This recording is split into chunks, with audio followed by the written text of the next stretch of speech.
Negative product list அப்படின்னு சொல்லிட்டு கொடுத்தாரு.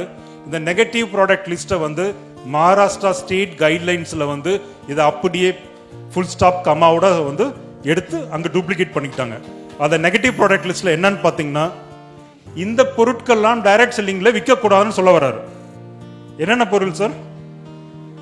கேஷ் டெபாசிட் இன்வெஸ்ட்மெண்ட்ஸ் இருக்கக்கூடாது, ஸ்டாக் விற்கிறேன்னு பேசக்கூடாது, டிபென்ச்சர்ஸ் விற்கிறேன்னு சொல்லக்கூடாது, விர்ச்சுவல் கரன்சி விற்கக்கூடாது. விர்ச்சுவல் கரன்சி என்ன சார்? பிரெஃபரன்ஷியல் ஷேர்ஸ் விற்கக்கூடாது, ஃபாரெக்ஸ் ட்ரேடிங் பண்ணக்கூடாதுன்னு சொல்லியிருக்காரு. பிளான்டேஷன்ஸ் பண்ணக்கூடாதுன்னு சொல்றாங்க, ஃபார்மிங் பண்ணக்கூடாது சொல்றாங்க. இன்ஃப்ராஸ்ட்ரக்சர் ப்ராஜெக்ட்ஸ், ரிசார்ட்ஸ், கமாடிட்டிஸ், இந்த வந்து ஈமு, பறவை, இதெல்லாம் ரேபிட்டு, கோட்டு, இதெல்லாம் பண்ணக்கூடாதுன்னு சொல்றாங்க. இதையெல்லாம் வந்து நெகட்டிவ் ப்ராடக்ட் லிஸ்ட். அப்படின்னா இந்த வியாபாரங்களில் ஈடுபட்டிருக்க நிறுவனங்கள் அனைத்தும் டைரக்ட் செல்லிங் கிடையாது.